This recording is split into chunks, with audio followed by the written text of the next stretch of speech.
नमस्कार दोस्तों।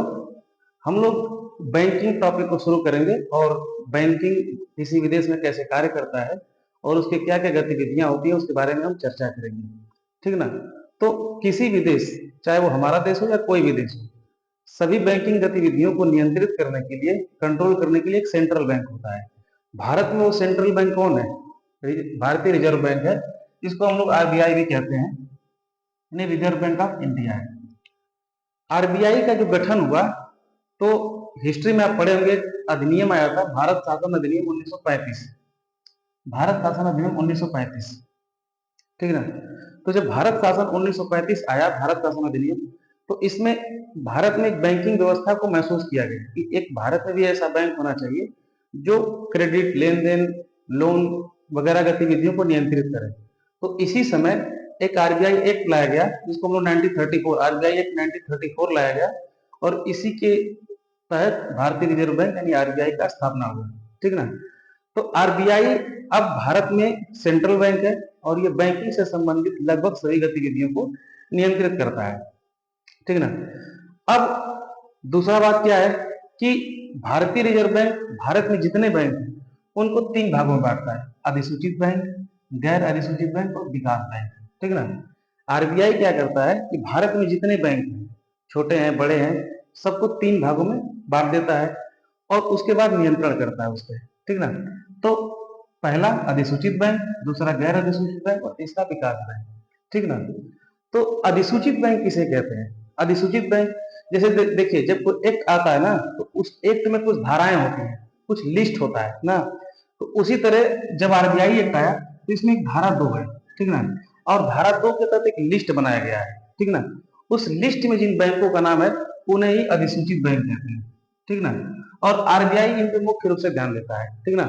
यानी आरबीआई एक्ट 1934 के धारा 2 के तहत एक लिस्ट बनाया गया है, एक सूची बनाई गई है। उस सूची में जितने बैंकों का नाम है उसको हम लोग अधिसूचित बैंक कहते हैं। ठीक ना? अब अधिसूचित बैंक दो तरह से हो सकता है: एक वाणिज्यिक बैंक यानी कमर्शियल बैंक, और दूसरा जो होता है वो होता है सहकारी बैंक, जिसको हम आम भाषा में कोऑपरेटिव बैंक कहते हैं। ठीक ना? कोऑपरेटिव बैंक कहते हैं।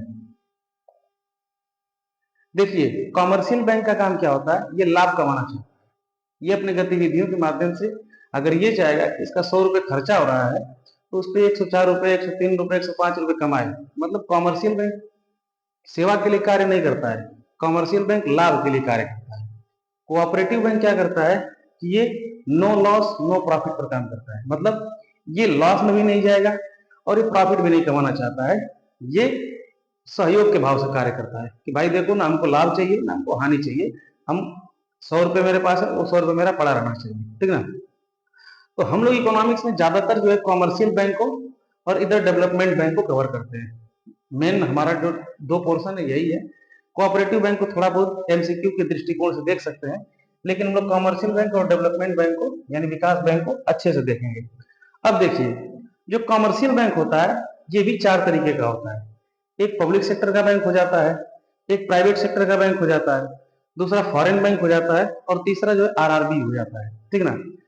अब हम लोग समझते हैं कि ये पब्लिक सेक्टर का बैंक क्या होता है। ठीक ना? तो पब्लिक सेक्टर का बैंक उस बैंक को कहते हैं जिस बैंक में सरकार का जो हिस्सेदारी होता है वो 50% या उससे ज्यादा होता है। ठीक ना? अब पब्लिक सेक्टर के कुछ बैंक जैसे union bank of India, state bank of India, Punjab national bank, bank of Baroda, ये सब जो है पब्लिक सेक्टर के बैंक है। ये गवर्नमेंट बैंक है लेकिन ये भी लाभ कमाना चाहती है। ठीक ना? लेकिन इन बैंकों में सरकार का जो हिस्सेदारी है 50% या उससे ज्यादा है, तो इसको हम लोग पब्लिक सेक्टर का बैंक बोल देते हैं। ठीक ना? उसके बाद आता है प्राइवेट बैंक। प्राइवेट सेक्टर के बैंक में क्या होता है कि इसमें किसी निजी आदमी का या निजी लोगों का जो शेयरिंग होगा वो 50% से ज्यादा होगा। यानी अगर बैंक का टोटल जो रेवेन्यू है अगर वो 100 रुपए का है, या टोटल जो एसेट का वैल्यू है 100 रुपया है, उसमें 50 रुपए किसी निजी आदमी का होगा, तो ऐसे बैंकों को हम क्या बोलेंगे? प्राइवेट बैंक बोलेंगे। और प्राइवेट बैंक के उदाहरण हमारे कौन कौन से हो जाएंगे? एक्सिस बैंक, ठीक ना, एचडीएफसी बैंक, ठीक ना, आईसीआईसीआई बैंक, आईसीआईसीआई बैंक, ठीक ना, यस बैंक वगैरह बहुत सारे बैंक हैं जो प्राइवेट बैंक के अंतर्गत आते हैं। अभी हम इन पे डिटेल चर्चा भी करेंगे। अभी हम लोग इसका एक ओवरव्यू देखेंगे, कि आगे हम लोग बारी बारी से इन पे डिटेल चर्चा करेंगे, ठीक ना। उसके बाद आता है हमारा फॉरेन बैंक। फॉरेन बैंक का मतलब कि वे बैंक जिनका ओरिजिन विदेशी है, ठीक ना, यानी जो उसका मुखिया है या मालिक है, या 50% से ज्यादा जो शेयरिंग है वो किसी विदेशी आदमी का है, किसी भारतीय आदमी का नहीं है, ना भारतीय नागरिक का है, ना भारत की सरकार का है, ठीक ना।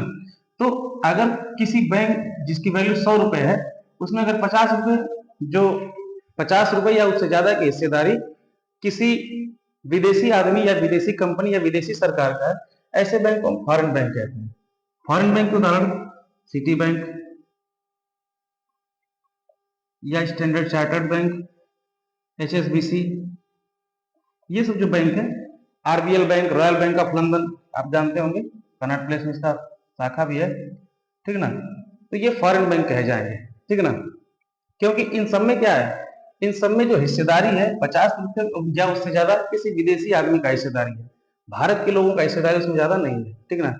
उसके बाद आता है RRB, ठीक ना। RRB जो है वो पब्लिक सेक्टर के बैंक, RRB जो होता है इसका जो स्थापना है पब्लिक सेक्टर के बैंक प्लस स्टेट गवर्नमेंट, ठीक ना, और प्लस सेंट्रल गवर्नमेंट मिलकर करता है, ठीक ना। सबसे ज्यादा हिस्सेदारी सेंट्रल गवर्नमेंट का होता है, फिर स्टेट गवर्नमेंट, नहीं, फिर पब्लिक सेक्टर के बैंक का होता है, फिर स्टेट गवर्नमेंट का होता है, सबसे कम हिस्सेदारी से स्टेट गवर्नमेंट का होता है, ठीक ना। तो RRB के बारे में आगे हम डिटेल में पढ़ेंगे, ये बहुत अच्छा टॉपिक है, उससे सवाल भी बहुत ज्यादा पूछता है, ठीक ना। तो यहाँ हम क्या देखें कि जो कॉमर्शियल बैंक है वो 4 तरीके से हो जाते हैं, public sector, private sector, foreign और RRB।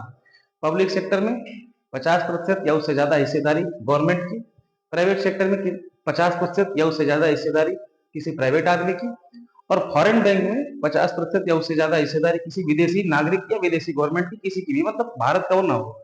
और RRB 3 लोग मिलकर खोलते हैं, पब्लिक सेक्टर का बैंक, स्टेट गवर्नमेंट और सेंट्रल गवर्नमेंट।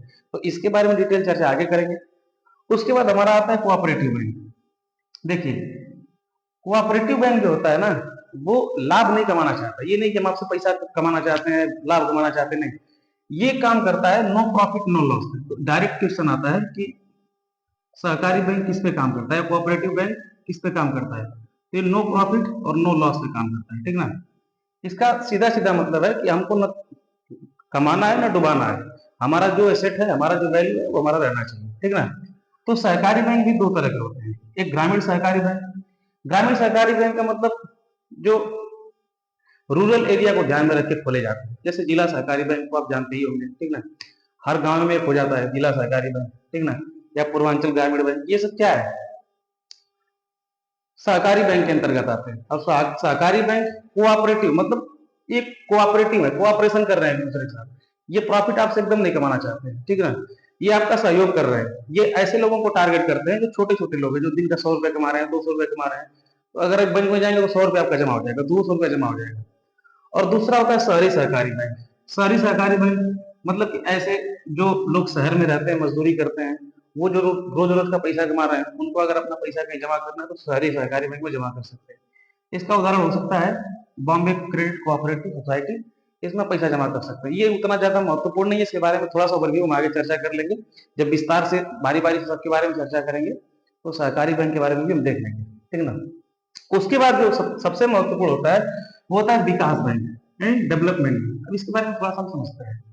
विकास बैंक क्या होता है कि सरकार एक सेक्टर में निर्धारित करता है कि जैसे हमें उद्योग के क्षेत्र में काम करना है, आयात निर्यात के क्षेत्र में काम करना है, होम डेवलपमेंट के क्षेत्र में काम करना है, तो उसके लिए एक बैंक बनाता है, ठीक ना।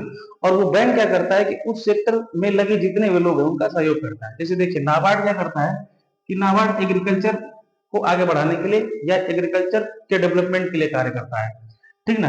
एक्जिम बैंक जो है वो एक्सपोर्ट इंपोर्ट के लिए काम करता है, ये लिख सकते हैं यहाँ पे, ये काम करता है किसके लिए, एग्रीकल्चर के लिए, और ये काम करता है इंपोर्ट एक्सपोर्ट के लिए, ये इंपोर्ट एक्सपोर्ट के लिए काम करता है, ठीक ना। इसी तरह सिडबी जो है ये इंडस्ट्रियल एरिया के डेवलपमेंट के लिए काम करता है, जैसे small industrial development bank of India जो छोटे छोटे उद्योग है उनके डेवलपमेंट के लिए काम करता है, जैसे स्मॉल इंडस्ट्रियल डेवलपमेंट। तो विकास बैंक का सीधा उद्देश्य क्या होता है कि सरकार कुछ सेक्टर निर्धारित करता है कि भाई हमें इस क्षेत्र में डेवलपमेंट करना है, तो अगर उस सेक्टर में कार्य कर रहे किसी व्यक्ति को आर्थिक मदद चाहिए तो वो यहाँ से ले सकते हैं। जैसे अगर एग्रीकल्चर से रिलेटेड किसी को मदद चाहिए तो नाबार्ड से ले सकता है, इम्पोर्ट एक्सपोर्ट तो एक्जिम बैंक से ले सकता है, अगर छोटा सा कोई धंधा कर रहा है या छोटा सा कोई इंडस्ट्रियल डेवलपमेंट होना है तो सिडबी से ले सकता है, ठीक ना। तो इस स्लॉट में हम लोग इतना समझे। उसके बाद अब आगे जो वीडियो हम लेके आएंगे उसमें हम कॉमर्शियल बैंक से शुरू करेंगे, या जो शेड्यूल्ड बैंक है, अधिसूचित बैंक है, इनके बारे में एक एक करके हम पढ़ेंगे। पहले पब्लिक सेक्टर बैंक के बारे में पढ़ेंगे, फिर प्राइवेट सेक्टर, फिर फॉरेन बैंक के बारे में पढ़ेंगे, और फिर धीरे धीरे डिस्कशन करेंगे। अभी इस पर 5-6 वीडियो आएगा। नमस्कार।